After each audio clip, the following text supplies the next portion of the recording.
Suppose you are the head of a country. Your nation is pretty poor and underdeveloped. Needs are plenty but the money is limited. Then you get lucky.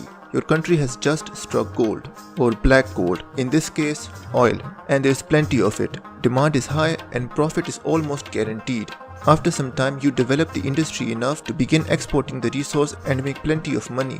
After doing the obvious, opening your Swiss bank account and transferring some of the money, buying some luxury cars, property and that pet bear you always wanted, it's finally time to start spending the money on what's most important. Raid Shadow Legends. No, it's time to spend it on the country. But what do you prioritize and how do you manage the revenue? Some countries invested in social services and poverty eradication, like Venezuela, but became too dependent on oil sales. Once prices went down, their economy crashed. Others spent the majority on cronies and the inner circle of elites. Norway has done a pretty good job, but there's plenty of videos on that. I want to talk about the UAE and how effectively they manage their oil wealth. The United Arab Emirates was formed on the 2nd of December 1971. It consisted of 6 sheikdoms, with the 7th, Ras Al Khaimah, joining a couple of months later. Before the UAE, these emirates were part of the Trucial States, a protectorate under British control. The economy of these emirates largely consisted of date palm cultivation, fishing, and pearl diving.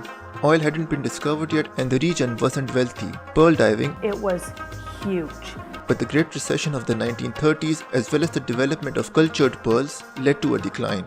Starting from the late 1930s, oil concessions were given to companies in the hope of discovering some oil, but initially they were all pretty unsuccessful. By this time, the sheikdoms were all pretty poor, and the last thing you expected was this to become this. Still, this doesn't mean they weren't doing anything. Dubai, for example, was building up its infrastructure to grow its economy and develop the area, but the pace was slow.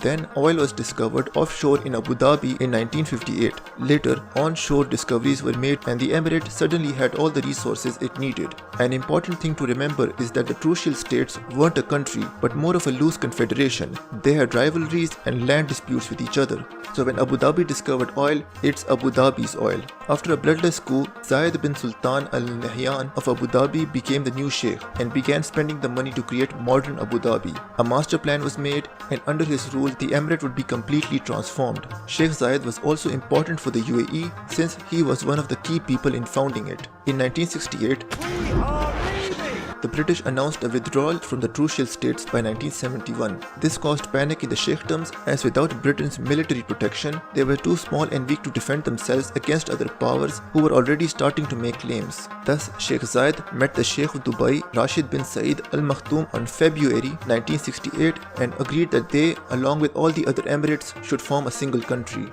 After tough negotiations, 6 of them would form the UAE in 1971. Qatar and Bahrain decided not to join and became independent, while Ras Al Khaimah also decided to go alone. After Iran took some of their islands, they decided unity was strength after all. The 7 emirates would form the Federal Supreme Council, in which they all had a seat. This council would then elect a president, who was Sheikh Zayed, and a vice president, who was also the prime minister, who was Sheikh Rashid. While the president and prime minister are elected positions, these would always be from Abu Dhabi and Dubai respectively. They adopted a unified currency in 1973 and a national army was created in 1976. After independence, they would eventually become one of the richest countries in the world. The UAE has managed its oil money very effectively.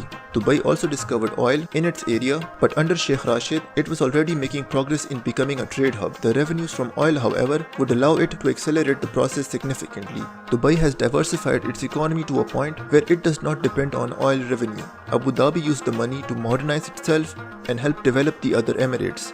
A sovereign wealth fund was created to manage excess oil revenues called the Abu Dhabi Investment Authority, and it is now diversifying its economy further. The UAE used its money to modernize itself and improve its citizens' lives, while at the same time kept diversifying its economy to not become overly dependent. It is an excellent example of how to manage a valuable but limited resource.